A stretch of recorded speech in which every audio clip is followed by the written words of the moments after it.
بسم اللہ الرحمن الرحیم۔ یہ ریڈیو قطر ہے۔ اب آپ محمود احمد سے خبریں سنیے۔ ابتدا میں پیش خدمت ہیں اہم خبروں کی سرخیاں۔ صاحب اسم امیر نے برادر ملک مراکش کے بادشاہ کو ان کی کامیاب سرجری پر مبارکباد کا برقی پیغام روانہ کیا ہے۔ صاحب اسم امیر نے ایجوکیشن سٹی اسٹیڈیم کے مکمل ہونے کے موقع پر منعقد کی گئی تقریب سے خطاب کیا ہے۔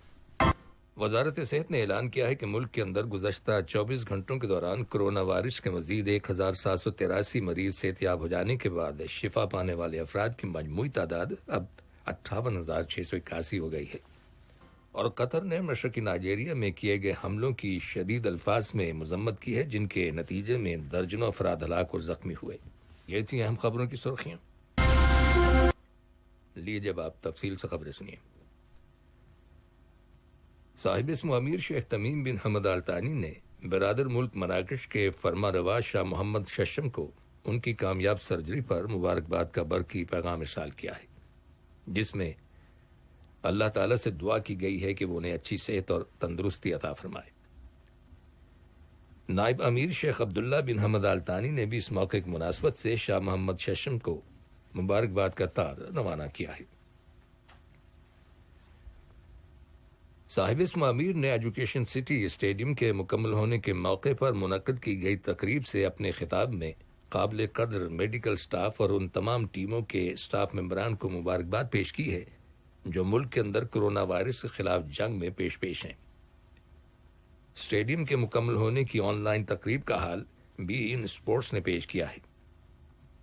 واضح رہے کہ ایجوکیشن سٹی اسٹیڈیم قطر کا وہ تیسرا بڑا اسٹیڈیم ہے جس میں سن 2022 میں ہونے والے ورلڈ کپ کے مقابلے منعقد ہوں گے۔ دریں فیفا ورلڈ کپ قطر 2022 کی سپریم کمیٹی کے چیئرمین اور سیکرٹری جنرل حسن التوادی نے کہا ہے کہ ایجوکیشن سٹی اسٹیڈیم کی تعمیر کا مکمل ہو جانا ایک اور سنگ میل ہے، اور ہم مشرق وسطی اور عرب دنیا میں منعقد ہونے والے پہلے فیفا ورلڈ کپ کے قریب تر ہوتے جا رہے ہیں۔ نائب وزیر اعظم و وزیر خارجہ شیخ محمد بن عبد الرحمن آل ثانی کو روس کے وزیر خارجہ سرگئی لوواروف کی جانب سے ٹیلی فون کال موصول ہوئی ہے، جس کے دوران دونوں ملکوں کے تعلقات اور انہیں فروغ دینے کے وسائل کے علاوہ باہمی دلچسپی کے معاملات زیر بحث آئے اور موجودہ علاقائی اور بین الاقوامی حالات کا جائزہ لیا گیا۔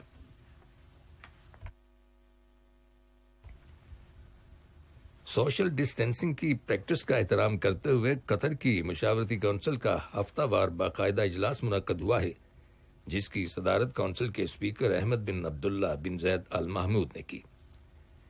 اجلاس کے آغاز میں کونسل کے اسپیکر نے صاحب اسم امیر کی ان نوبل ہدایات کو سراہا جن کے تحت دنیا کے 20 سے زیادہ ممالک کو قطر کی جانب سے میڈیکل ایڈ فراہم کرنے کے علاوہ ہیلتھ کیئر انسٹیٹیوشنز اور ویکسین اور حفاظتی ٹیکوں کے لیے قائم کیے گئے عالمی اتحاد کو جو کرونا وائرس کی ویکسین تیار کرنے کی کوشش کر رہے ہیں مالی امداد فراہم کرنے کی تعریف کی گئی۔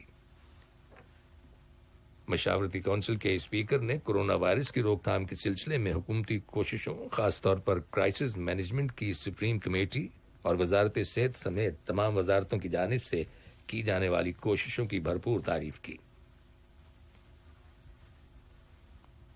غزہ کی اثر نو تعمیر سے متعلق قطری کمیٹی کے چیئرمین سفیر محمد علی مادی نے زور دے کر کہا ہے کہ ریاست قطر رواں ہفتے کے دوران یا آئندہ ہفتے غزہ کے لیے مالی امداد پہنچانے کی ہر ممکن کوشش کرے گی۔ سفیر علی مادی کا کہنا ہے کہ امداد پہنچانے میں تاخیر کا سبب وہ اقدامات ہیں جو کرونا وائرس کے پھیلاؤ کی روک تھام کے سلسلے میں کیے جا رہے ہیں۔ انہوں نے ان رپورٹس کو مسترد کر دیا کہ قطر کی حکومت فنڈز ٹرانسفر کرنے میں جان بوجھ کر تاخیر سے کام لے رہی ہے یا پھر اسرائیلی حکومت نے فنڈز کو بلاک کر دیا ہے۔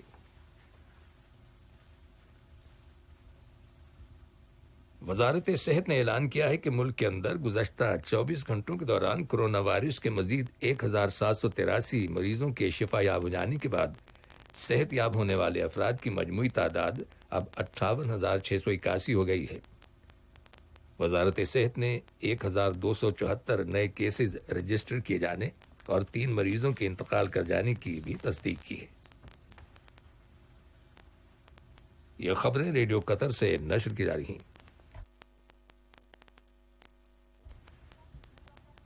کورونا وائرس کے پھیلاؤ کی روک تھام کے سلسلے میں عائد کی گئی پابندیوں میں نرمی کے حکومتی فیصلے کے بعد کل یعنی اس ماہ کی 15 تاریخ سے دوحہ کے انڈسٹریل ایریا یعنی صنعتی علاقے میں آمد و رفت کے لیے اب انٹری اور ایگزٹ پرمٹس کی ضرورت باقی نہیں رہی۔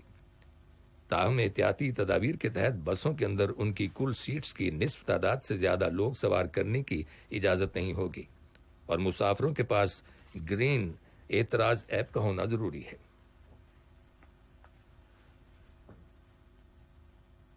قطر نے آئندہ ماہ جولائی میں مقبوضہ مغربی کنارے کے کچھ علاقوں اور وادی اردن کو ملک میں ضم کرنے کے اسرائیلی حکومت کے فیصلے کی شدید مذمت کرتے ہوئے اسے یکسر رد کر دیا ہے اور خبردار کیا ہے کہ اس قسم کا غیر قانونی اقدام بین الاقوامی قوانین اور معاہدوں کی کھلم کھلا خلاف ورزی ہوگا۔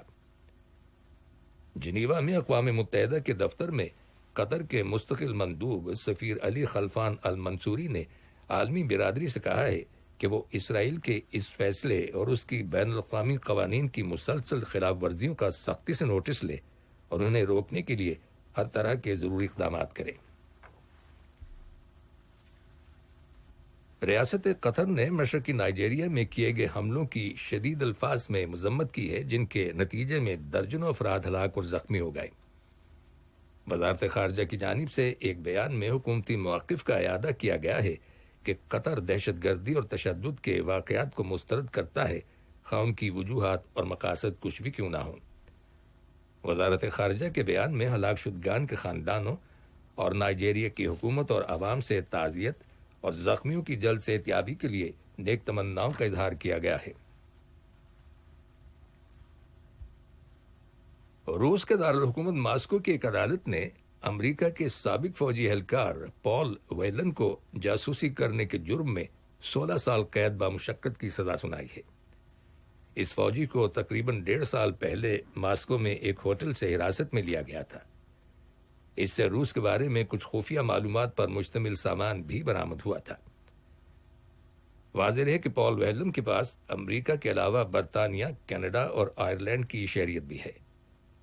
امریکہ کے وزیر خارجہ مائک پامپیو نے اس عدالت کے فیصلے کی مذمت کی ہے، جبکہ ماسکو میں امریکی سفیر نے اس مقدمے کو غیر شفاف اور غیر منصفانہ قرار دیتے ہوئے کہا ہے کہ اس کی وجہ سے روس کے امریکہ کے ساتھ تعلقات پر منفی اثرات مرتب ہوں گے۔ امریکہ کے شہروں واشنگٹن، اٹلانٹا اور دیگر کئی شہروں میں احتجاجی مظاہروں کا سلسلہ بدستور جاری ہے اور مظاہرین پولیس اصلاحات کا مطالبہ کر رہے ہیں۔ یاد رہے کہ 3 ہفتے پہلے پولیس کی حراست میں ایک امریکی سیاہ فام شہری جارج فلائیڈ کی ہلاکت کے بعد ان مظاہروں کا آغاز ہوا تھا۔ دریں اثنا کل اقوام متحدہ کی انسانی حقوق کی کونسل کا اجلاس ہوا، جس میں فیصلہ کیا گیا کہ کونسل کے بدھ کے اجلاس میں انسانی حقوق کی خلاف ورزیوں کے حوالے سے پولیس کے اختیارات کے بے دریغ استعمال اور پرامن احتجاج کے بارے میں بحث کی جائے گی۔ آخر میں اہم خبروں کی سرخیاں ایک بار پھر سن لیجیے۔